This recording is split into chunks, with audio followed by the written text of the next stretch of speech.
নাটক নির্মাতা এবং সাংস্কৃতিক ব্যক্তিত্ব জনাব মুস্তফা সরোয়ার ফারুকী, তাকে নিয়োগ দেওয়া হয়েছে।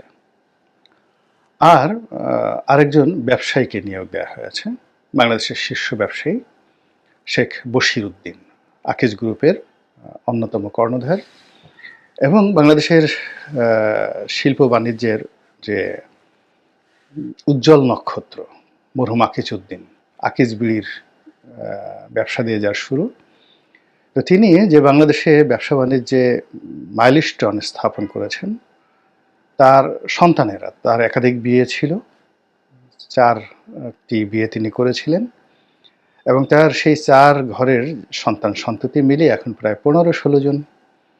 এবং অবাক করার ব্যাপার হলো যে এই 15-16 জন ছেলে মেয়েরাই ব্যবসা বাণিজ্য করছেন এবং তারা সবাই ভালো ব্যবসা করছেন, স্ব ক্ষেত্রে সফলতার একেবারে স্বর্ণশিখরে। এখন আকিজ গ্রুপ বাংলাদেশে একটা সবচেয়ে বড় ব্র্যান্ড এবং তাদের পরিবারের সকল প্রতিষ্ঠানে যত লোক চাকরি করে, এটি আর অন্য কোনো প্রতিষ্ঠান চাকরি করে না।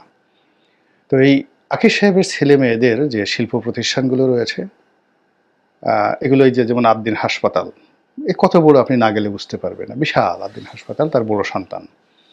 কিংবা তাদের চামড়া ব্যবসা রয়েছে, বিশাল চামড়ার ফ্যাক্টরি, এখানে তার আর এক ছেলে মমিন উদ্দিন, সেটা এশিয়ার সবচেয়ে বড় চামড়ার ফ্যাক্টরি, যেটা 10 লক্ষ মিটার চামড়া তারা প্রসেস করে, যেটি এশিয়াতে অন্য কোনো চামড়ার ফ্যাক্টরি নেই, যশোরের নোয়াপাড়াতে।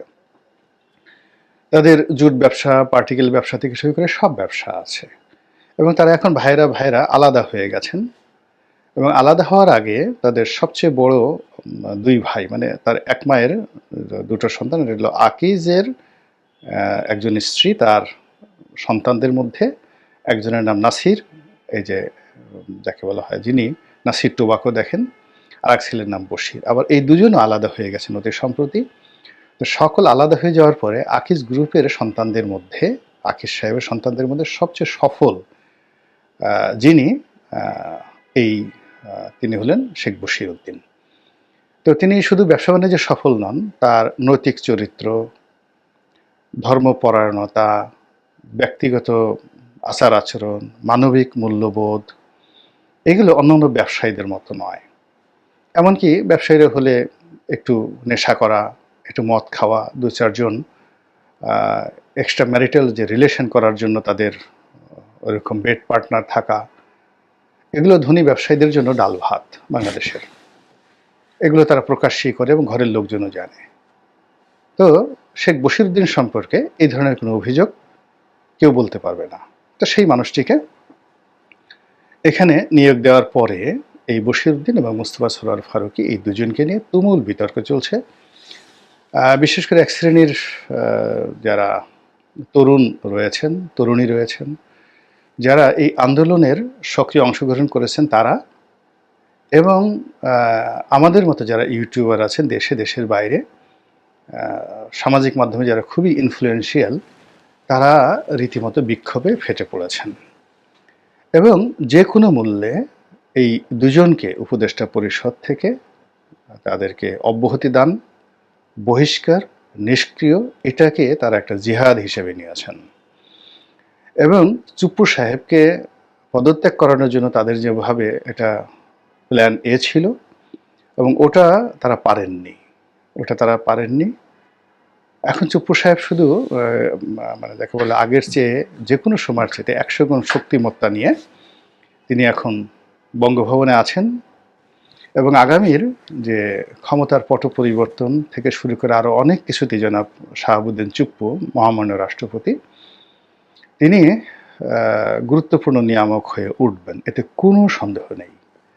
তো সেই জায়গাটাতে যখন যারা আঘাত করেছিল, আঘাত করার আগে তাদের প্ল্যান ছিল না, তারপরে যে সময় আঘাত করা দরকার ছিল সে সময়টা তারা নির্ধারণ করতে পারেননি এবং এটার জন্য তাদের প্রচুর গ্রাউন্ড ওয়ার্ক ছিল না, ফলে তারা ব্যর্থ হয়েছেন, যা কিনা ইউনূস সরকারের জন্য একটা দায় হয়ে পড়েছে, তাদের জন্য দায় হয়ে পড়েছে।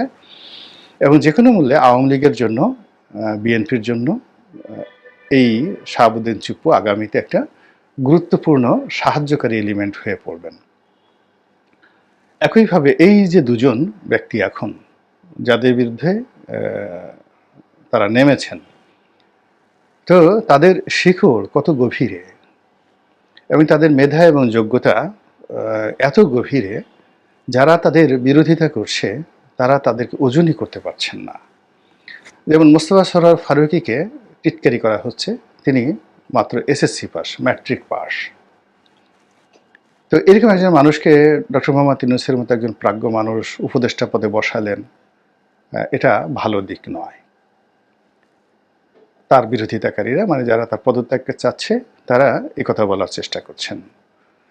দ্বিতীয়ত হলো যে তিনি নাটক সিনেমাতে যে বিষয়গুলোকে উপজীব্য করেছেন, সেটা হলো যেটাকে বলা হয় শান্তিপুরী বাংলা, পশ্চিমবঙ্গের যেটা প্রমিত বাংলা, সেই বাংলার অ্যাগেনস্টে কিছু গালাগাল, কিছু স্বাভাবিক কথাবার্তা, তারপরে কিছু যাকে বলা হয় শব্দ বিভ্রাট, তিনি তার নাটক সিনেমার মাধ্যমে এমনভাবে ছড়িয়ে দিয়েছেন, এখন সেই ভাষায় আমাদের তরুণ সম্প্রদায় বা তরুণী সম্প্রদায় কথা বলছে। এটাকে আমাদের নেটিজেন বা আমাদের ভদ্রজন এটাকে মনে করছেন যে বাংলা ভাষা, শিল্প, সাহিত্য, সংস্কৃতি এবং আমাদের যে মুসলিম সংস্কৃতির জন্য এটি ভালো নয়। এটা বিতর্ক। তৃতীয়ত, মিস্টার মোস্তফা সরোয়ার ফারুকী মনে করা হয় যে তিনি যে সমকামিতা, অর্থাৎ নারী এবং নারীর সঙ্গে যে সেক্সুয়াল রিলেশনশিপ, বিবাহ, মানে আল্লাহর আইন, ধর্মীয় আইন, এগুলোর বিপরীতে নারী এবং নারীর মধ্যে যে সমকামিতা, পুরুষ এবং পুরুষের মধ্যে যে সমকামিতা, এটা তিনি প্রমোট করে আসছেন তার কথাবার্তা, তার নাটক সিনেমার মাধ্যমে। এই একটা অভিযোগ তার বিরুদ্ধে, যেটা একবারে অ্যাবসলিউটলি ধর্মবিরুদ্ধ, সব ধর্মের বিরুদ্ধ। এবং এই ধরনের কর্মকাণ্ড দুনিয়ার বিচারের পর্যায়ে না, এটা একেবারে খোদাই গজবের পর্যায়ে। হযরত লূত আলাইহিস সালামের আমলে যখন এরকম সমকামিতায় আক্রান্ত হয়ে পড়েছিল পুরো সমাজ, তখন আল্লাহ রাব্বুল আলামিন পুরো জমিনটাকে উল্টে দিয়েছিলেন। আল্লাহর ক্রোধ এখানে এত বেশি। এটা যারা ধর্মপরায়ণ, তারা এই কারণে এই সমকামিতা যারা প্রমোট করেন, তাদেরকে মনে করেন যে এটা খোদার শত্রু, আল্লাহর শত্রু, এবং আল্লাহর শত্রুর শত্রুতা করলে জান্নাতে যাওয়া যাবে। থার্ড যে সমস্যা, সেটি হলো বিবাহ বহির্ভূত সম্পর্ক, পরকীয়া। পরকীয়ার ২-৩টে ধারা আছে। অর্থাৎ আপনি বিবাহিত, অন্যের বিবাহিত স্ত্রীর সঙ্গে আপনি অবৈধ যৌন সঙ্গম করছেন, এটা এক। আপনি বিবাহিত কিন্তু বিয়ের বাইরে গিয়ে অন্য নারীর সঙ্গে, সেটা অবিবাহিত নারীর সঙ্গে আপনি যৌন সম্পর্কে আপনি জড়িয়ে পড়ছেন, এবং এটা নিয়ে আপনার মধ্যে কোনো রকম অনুশোচনা নেই, আপনি প্রকাশ্যে এই কাজগুলো করে বেড়াচ্ছেন। তো এটাকে অনেকে পারভার্সন বলে, এটাকে অনেকে এক্সট্রা ম্যারিটাল রিলেশনশিপ বলে, এটাকে সেক্সুয়াল পারভার্সন বলে, তারপরে আরও অনেক কিছু এটার রয়েছে, যা কিনা মানব জাতির সৃষ্টি হওয়ার পর কোনো সমাজ, কোনো রাষ্ট্র এগুলোকে ইতিবাচক অর্থে বলেনি। তো এই বিষয়গুলো মিস্টার ফারুকী তার নাটক সিনেমাতে তিনি এটা চমৎকারভাবে ফুটিয়ে তুলেছেন এবং জনপ্রিয় করার চেষ্টা করেছেন। প্রায় তার সব নাটকই এরকম এক্সট্রা ম্যারিটাল সম্পর্ক, বিয়ে বহির্ভূত, স্বামী হয়তো বিদেশে, স্ত্রী এখানে কারোর সঙ্গে রঙ্গলীলা করছেন, বা ছেলেরা একটা ফ্ল্যাটে থাকে, লিটনের ফ্ল্যাটে থাকে, ওখানে আপনি ইচ্ছে করলে গিয়ে সেখানে আপনি সেক্সুয়াল রিলেশনশিপ করে আসতে পারেন। আপনার কারো পছন্দ হলো, চলো লিটনের ফ্ল্যাটে যাই। এরকম অনেকগুলো বিষয় তার বিরুদ্ধে রয়েছে। এটা নিয়ে যারা এখন এই সরকারের সাথে কর্তা ব্যক্তি পিছন থেকে প্রমোট করছেন, জামাত, হেফাজত থেকে শুরু করে হিজবুত তাহরির যারাই বলেন না কেন, তারা মনে করছেন যে মিস্টার ফারুকীর এই নিয়োগের মাধ্যমে তাদেরকে চপেটাঘাত নয়, মানে গালের উপর থাপ্পড় নয়, তাদেরকে জুতো দিয়ে পিটালে, তাও আবার জুতোর সঙ্গে মনুষ্যবিষ্ঠা লাগিয়ে যদি তাদের গালে আচ্ছা মতো জুতো পিটা করা হতো, তাহলে তারা যেভাবে অপমানিত, লাঞ্ছিত হতেন, কষ্ট পেতেন, ঠিক এই মিস্টার ফারুকীর যে নিয়োগ, এই নিয়োগের ফলে তাদের অপমানটা তার চেয়ে বেশি হয়েছে। এর কারণ হলো তারা এর বিরুদ্ধে ওয়াজ করছেন, এর বিরুদ্ধে আন্দোলন করছেন, এর বিরুদ্ধে একটা রাষ্ট্র তারা গঠন করতে চাচ্ছেন, যেখানে হিজাব তারা ফরজ করতে চাচ্ছেন, যেখানে শরিয়া আদালত তারা